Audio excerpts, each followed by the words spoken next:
Welcome, thank you for coming. My name is Ryan Smith. I am the Executive Chef and Operation Manager for Conemaugh Health System. I'm a big part of doing the kind of things like this within the community. So our newest slogan is making communities healthier, and one part of that is doing a lot of education. So today we are going to talk about summer. It's summer very soon, and what better way to enjoy the summertime than around food? Everybody congregates around food. Food is something that everybody has to have, so everybody eats and everybody sits and everybody talks and discusses.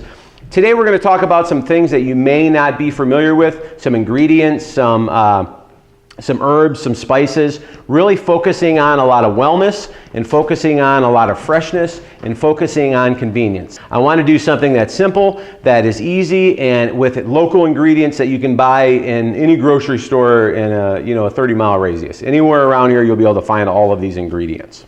A little history about me. From Michigan originally, central Michigan. I moved out here to go to culinary school. I've traveled at a lot of different places throughout the country working for resorts, hotels, country clubs. I got into healthcare about 15 years ago, basically because I wanted to start a family, and being a chef in any industry is very tough to have a family and be home and spend time with your significant other and kids when you're working every weekend, every holiday, every night. When most people are off, chefs are working. So healthcare is a little bit different. Healthcare is a little different, and it really, I take a lot of pride in making the communities healthier and actually helping the patient heal when they're in the hospital. So all of my staff, the 32 cooks that work for me and 113 other people that do dishes and that deliver trays and that serve people in the cafe and that take your orders on the phone, all of those people also play a big part of that. So that's why I got into healthcare. I like the background. I liked what I did when I did resorts and high-end food, but I like this a lot more. I like talking to the community, and I like helping patients get better. So what we're doing today, as I talked a little bit about, we are going to do a cooking demonstration. We are going to talk about doing some chicken kebabs on the grill. It's summertime. Hopefully everybody has a grill that they utilize during the summer. If you don't, you can do this recipe in the oven. You can do this recipe on a flat top. Today we're using an indoor grill. If you've never seen an indoor grill, you can buy them at Walmart. They're really relatively inexpensive. They basically do the same thing as a skillet on your stove, but if you want the grill marks, you can get it there. You can also buy a grill plate that you can put on your stove. Somebody was telling me about that earlier. Somebody has a grill plate at home. That'll get you the nice marks and the caramelization as well.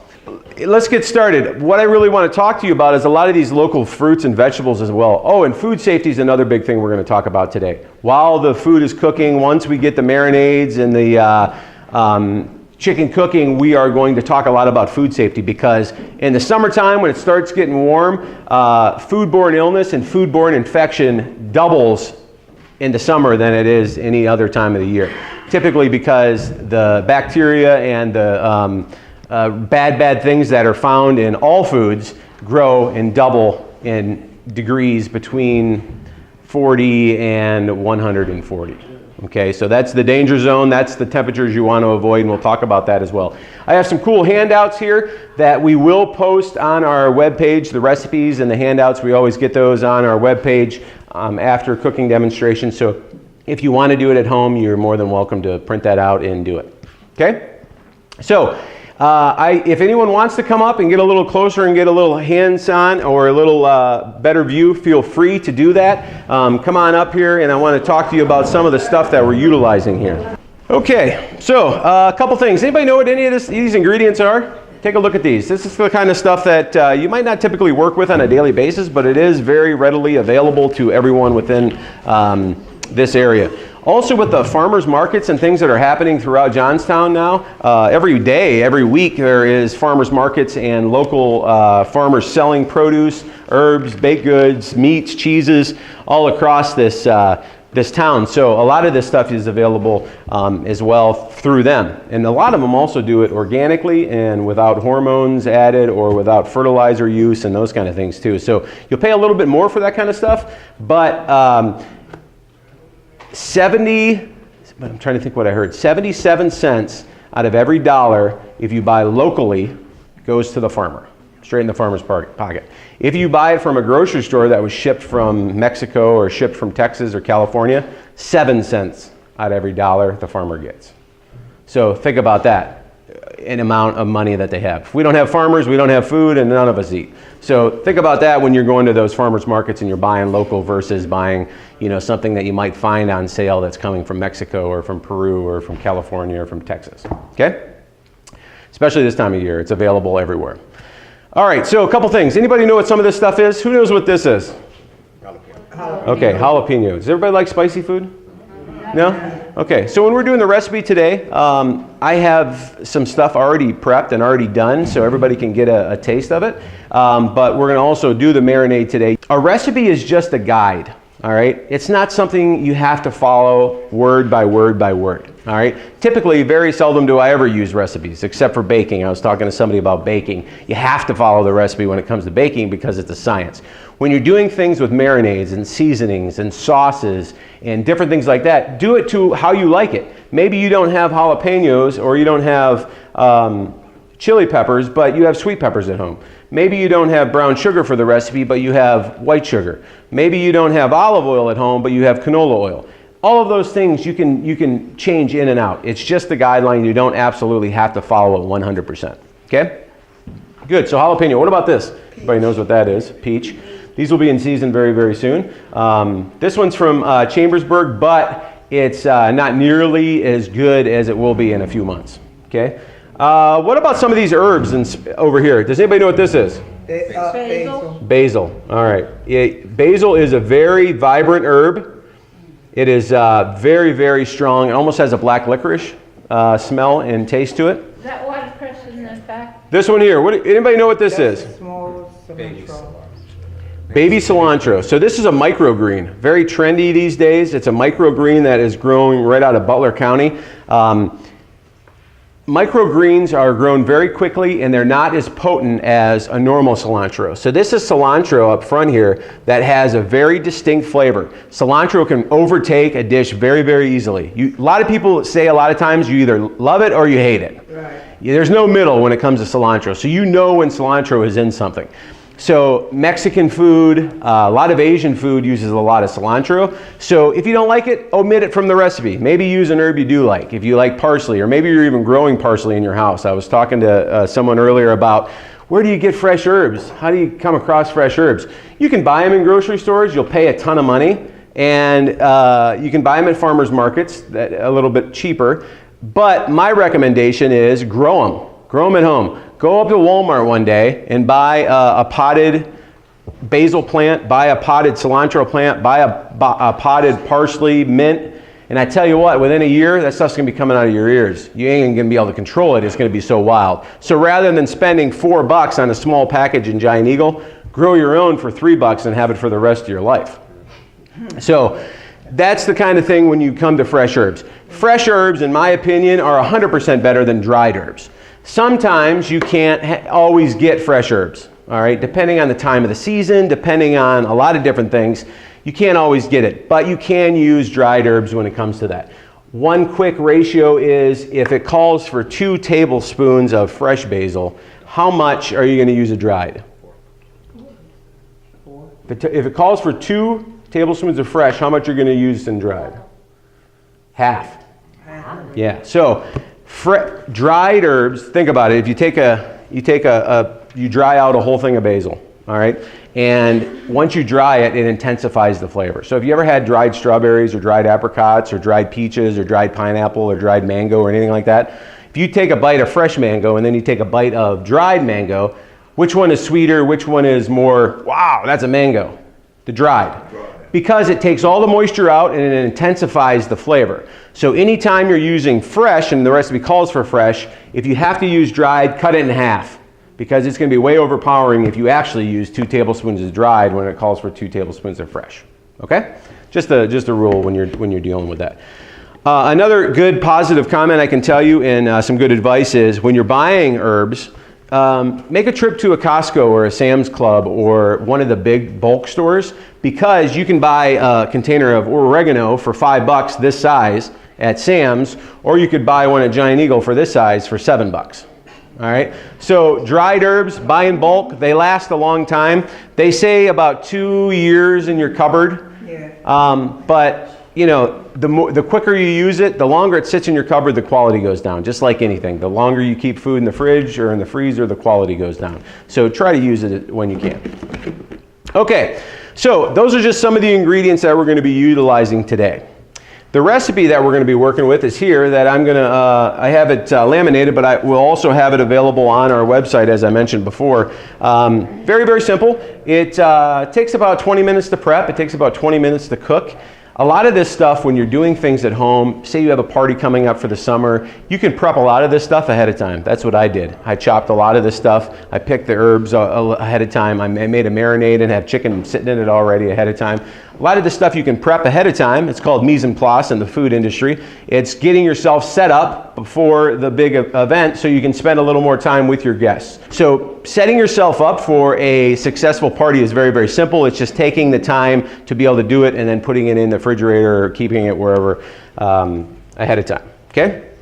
So, as I mentioned, we're going to start the marinade, the first thing we're going to do. So today we're going to make a typical jerk marinade. Is everybody familiar with the jerk seasoning, Jamaican jerk? It's a popular, it's sweet, it's spicy, it has a lot of herbs and spices in it. If you make it from scratch, it takes a lot of ingredients.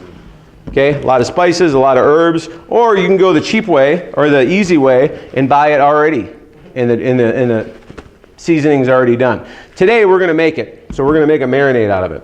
Okay? The recipe calls for some sugar, which I'm using brown sugar today. You can use whatever sugar you want. Ginger, fresh or dried. If you use dried, just make sure you use the half amount. This is actually fresh. I'm going to pass this around. If you have never had ginger before, you need to take a smell of this. They say ginger is, oh my God, that's amazing. They say ginger is one of the most popular and healthiest superfoods that you can eat. A little bit of fresh garlic. Everybody likes garlic. Got to have a little bit of garlic in there. Garlic. The recipe calls for oregano. Notice I'm not measuring. Again, it's just a guideline. I made this a little bit earlier today, so I kind of have an idea of how much of each herb and spice I'm putting in.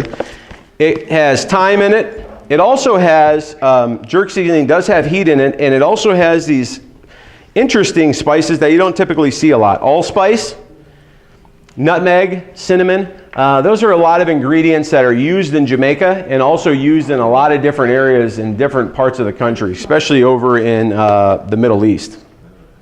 Wow. They are very potent, so don't go too wild with some of these. All right, a little bit of salt. I'm using kosher salt today. Kosher salt is just a little bit more coarse than regular old table salt. All right, also the ingredients in there are some soy,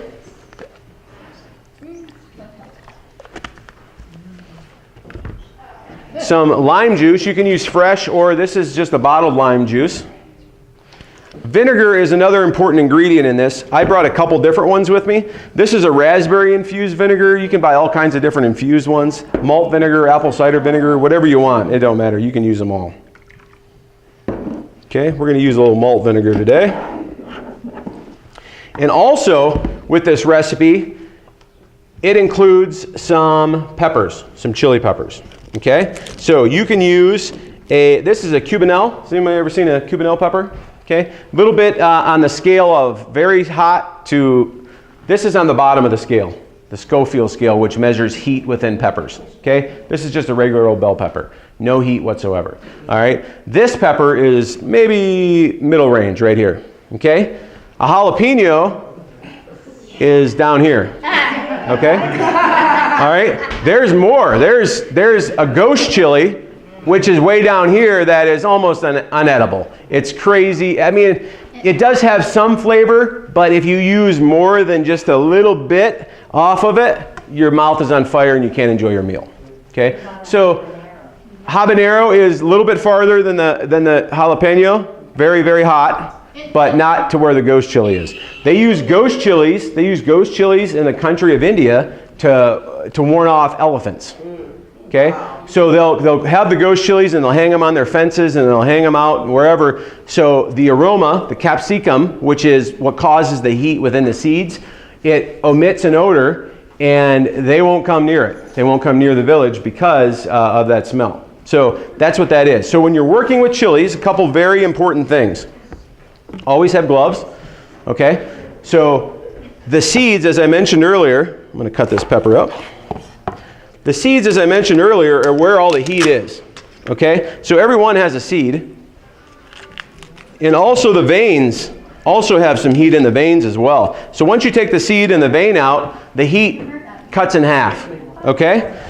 So with this pepper, I'm taking all the seeds out. If you wanted the marinade to be hotter, leave the seeds in if you want. If you really like it spicy, if you like it hot, feel free to do that, okay? Also with the jalapenos, that's where the heat is in the seeds, okay? So taking the seeds out and taking the flesh out and just leaving the green part will cut the heat in about half. It's still going to have some heat to it, but not nearly as much as if you left the seeds in. So imagine you're cleaning, you're making some chilies, or you're making some sauce, or you're making a marinade, and you don't use gloves, and you don't wash your hands very, very well. You all of a sudden have to go answer the phone, and you're talking on the phone, and you accidentally rub your eye. All right?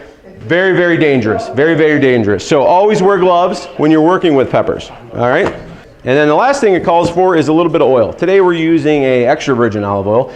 This is a kind of a higher end olive oil. You don't have to use such a nice one. You can use a virgin, you can use a canola. We were talking a little bit earlier, a couple people, if you don't have olive oil, you can use another one. But this is very good, especially if you're eating something raw. If you're doing a salad, if you're making a vinaigrette, or you're making some kind of dressing for a salad, pay a little bit more for a better olive oil.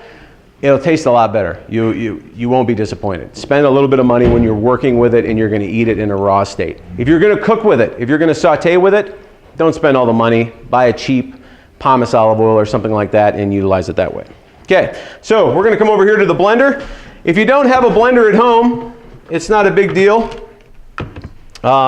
You can just omit the peppers and just use the liquid ingredients and the herbs and the spices. But we're going to use a blender today. At the hospital, we have something called a RoboCoo, which is a huge food processor that blends large quantities up. So, but we're going to just use a blender today. We're going to put a little bit of olive oil in there. Yeah, you can already smell it. It's very vibrant. It's got all those herbs and spices, so it's a very vibrant ingredient.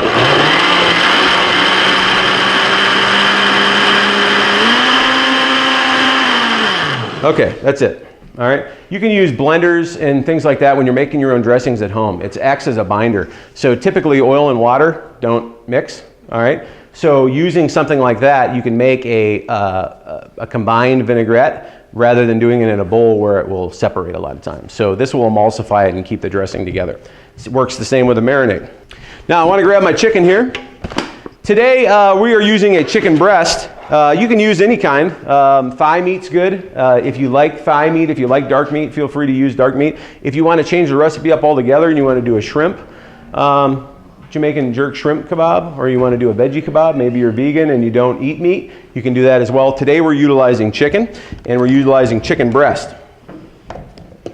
Very important thing, as I talked about food safety, when you're working with food and raw meat, you want to make sure you use a separate cutting board, or you clean the cutting board after uses. So always do the ready-to-eat food, or the stuff that you're not going to cook. You know, if you're cutting veggies up, or you're making a slaw, or you're cutting herbs up, make sure you use a separate cutting board than you would that when you're using with meat.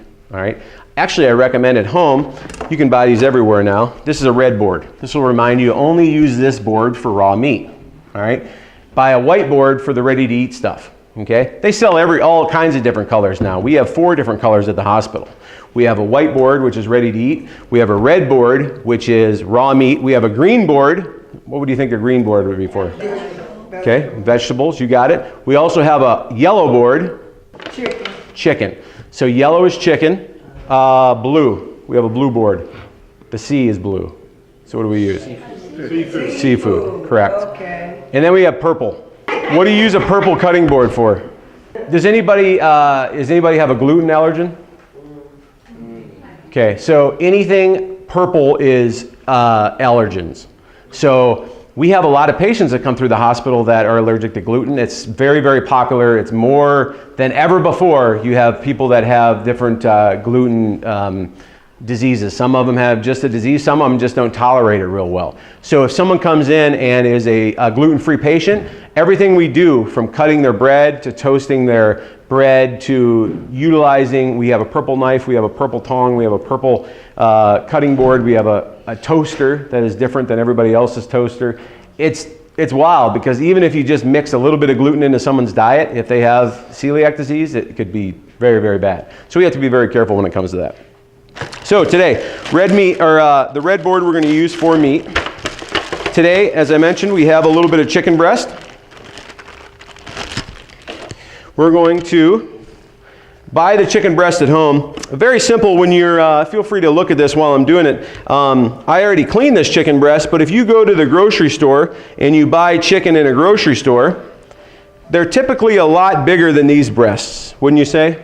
If you go to Giant Eagle or you go to Bilo or you go to any of the Ideal markets, we use chicken at the hospital that is antibiotic-free and hormone-free with no marination pump in them.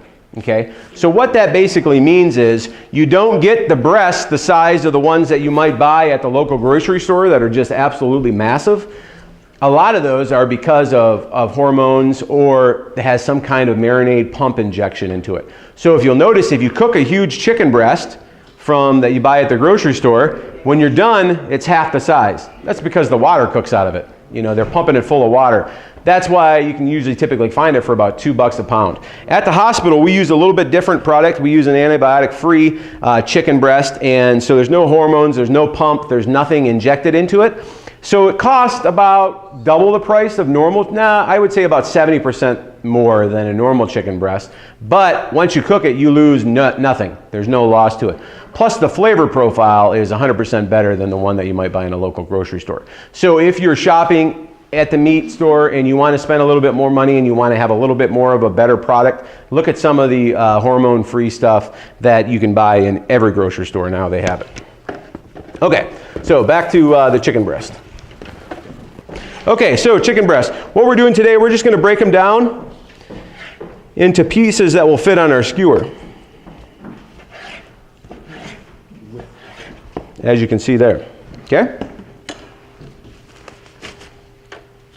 So I got that done. All right, I am going to set that aside. Let's talk a little bit about the fruits and the veggies. All right, today we're going to utilize bell pepper. We got red, we got green, we got the peaches as well. We're going to utilize all those things. If you have onions at home that you want to use up, or you have zucchini at home and you want to use up, you can put that on your skewer as well. You can use metal skewers. That's not a problem. You won't have to soak them at all. But if you don't have them, or you're having a big party and you need to buy wooden ones, you can use them. Just soak them overnight in water. That way when you put them on your grill, they're not going to burn. Because if you don't soak them, wood will burn on instant when it comes to that. Okay? All right, so some of the peppers we're going to use. Bell pepper. And then I'm going to cut them in pretty good sized pieces. When you're working with veggies, you got to think about, you're putting a raw piece of chicken on there that's going to take a little bit longer to cook than the bell pepper. So just adjust the size of the vegetable so they all have an even cooking time. You don't want your pepper and your peach to be mush and your chicken to be raw. You want it all to be perfectly consistent right in between. The peach, very simple. I'm going to leave the skin on. And I'm just going to cut right around the core. And I'm going to leave it in a pretty good sized piece because, again, we want it to be not complete mush when we are making our kebab. Okay, so peach, pepper, and chicken. I'm going to put the pepper on first. Then I'm going to take the chicken and I'm just going to skewer it a couple times so it doesn't fall off. See how I did that? Kind of make like an S. Okay. I'm going to put the pepper on again, maybe a couple peppers, and I'm going to put the peach on. Okay? Just like so. Very simple. All right? And you build however many you need. We'll just build a couple here, and I'll show you how we're going to do that. So chicken, skewered, pepper, peach. Okay? Just like so. Once the marinade is done and all combined, what we'll do with that is just let it sit in the marinade, okay? So depending on how much flavor you want to incorporate, depends on how long you put a marinade on for. A marinade could be on for 30 minutes or a marinade could be on overnight, all depending on how much flavor you want to inject into that.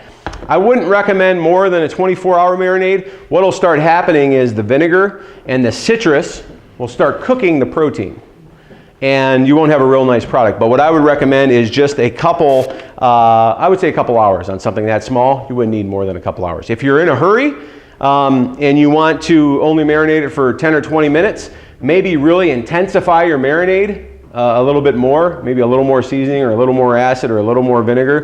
That way it can incorporate into the protein quicker, and you won't, you can get it marinated and flavored real quick. Okay, so this is the grill we're going to be using. What we're going to want to do, put it right on the grill. Yeah, you want to hear that sizzle? I've had that on for about 20 minutes, so you want to get it nice and hot. Okay, so we're going to let that cook down a little bit. While we're letting that cook down, a couple really good things that go well with these kebabs are freshness, salad-wise, okay? So I got a little bit of fresh pico de gallo. That's just typical chopped up tomatoes, some lemon juice, some lime juice, some onions, and a little bit of garlic. Goes very, very well with this skewer. Also, I made up a little bit of a slaw. It has broccoli, it has carrots, yellow and orange carrots. It also has kale, which is huge right now. Very, very popular, very, very healthy. Some fresh herbs, some cilantro, some microgreens, all right? Very, very simple. What I'm going to do with this is just a little bit of vinegar to dress this salad. Just a little bit of vinegar and a little bit of oil. Again, a good olive oil. Whenever you're eating anything raw, spend a little more money on a good olive oil. Okay? That's all the dressing in is, and a little bit of seasoning. A little bit of salt and pepper. Perfect thing to accompany your kebabs. Okay? So while the chicken's cooking, I want to talk a little bit about food safety.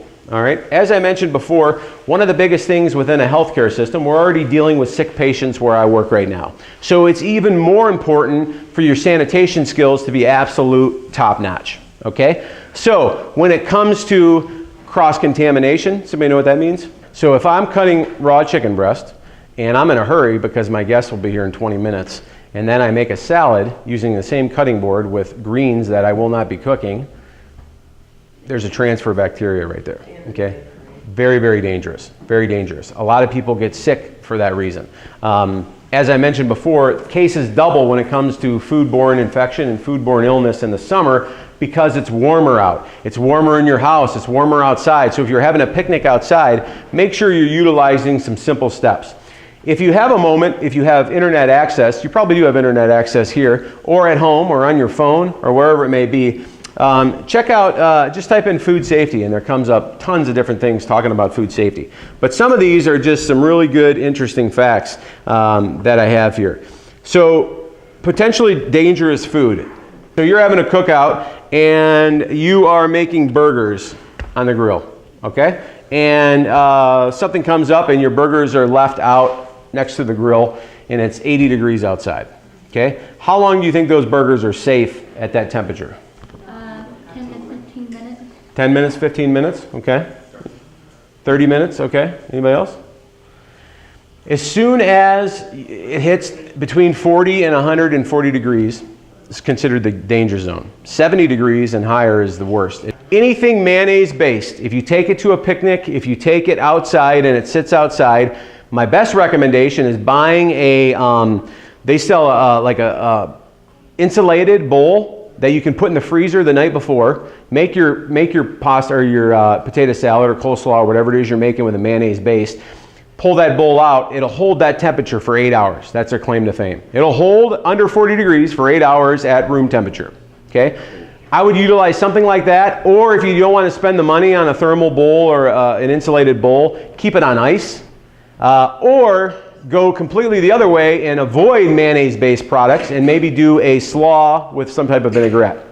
And avoid the mayonnaise, avoid the egg, avoid that, because it could be potentially dangerous. But if you make the best potato salad in the world and you want to take it to a picnic, just make sure it's on ice or it is kept out of room temperature and cold. If you absolutely don't have any of those, I would not keep it out for more than 2 hours. After 2 hours, I would toss it. No matter what, it's too dangerous, especially if it's direct sunlight, it's hitting that mayonnaise, I wouldn't do it. There's, if you ever get foodborne illness or if you ever get food sickness in any way, you'll never eat it again. So, take the hit and just toss it rather than keeping it around. Well, there's a lot of different foodborne illnesses. There's a lot of different bacterias. Salmonella is a big popular one. E. coli. They're all out there. They're very prevalent. The cruise industry just got hit with all kinds of problems because they had outbreaks on their ships. It destroyed Chi-Chi's. Does anybody remember the restaurant Chi-Chi's? All right, so they had a big problem with their green onions, their scallions. They had a big outbreak and it brought the whole company down. Being very, very safe, hand washing is another big one. We didn't talk about that. Wash your hands as much as you possibly can, no matter what you're doing. All right, if you're working with product, any kind of food product, even if you're not working with product and you're just cleaning at home or you're hanging out at home, the more you wash your hands, the better chances you have of keeping your hands a little bit cleaner and not transferring any type of bacteria to other people, or if you're cooking for yourself, any which way. So always make sure you're washing your hands as well. So getting that caramelization is key in marinades and anything that you're making. It adds flavor, and flavor profile is what you're looking for when it comes to food like this. There's not a lot of added fat in here, so this is a very healthy meal. In order for that meal to taste healthy, you got to utilize a few things: fresh ingredients, good quality ingredients, flavor profiles, spices, herbs, rather than adding a ton of oil or a heavy sauce or a gravy or butter or cream or anything like that. We're utilizing acid, we're utilizing fresh vegetables, fresh fruits, so it's a much healthier meal than if you just put a heavy cream sauce over top of it, or you marinated it without all of the different spices and herbs, and maybe you just used oil and way too much of it. So utilizing things like this and utilizing this kind of recipe will also help you when it comes to your health and limiting your sodium intake, limiting your fat intake, cutting the calories in half versus something that you might be able to go to Chili's or one of the chain restaurants and get a kebab. You can control everything here. You can't there. You're going to get it, and it's going to have it's going to taste great because most likely it has everything added into it. Okay. So that's what we're looking for, is that nice caramelization right there. The sweetness of the peach is also caramelizing. The sugars and the natural sugars in the peach will get a really nice color on there as well. Who's ready to eat? Everybody's heard enough of me, right? So I did a little bit of the same thing ahead of time. We got some plates here. I would like to see if you could taste it. If you like it, let me know. It is very, very easy to do, as I mentioned. So come on up. I will be hanging around afterwards if you have any questions or comments or just want to chat.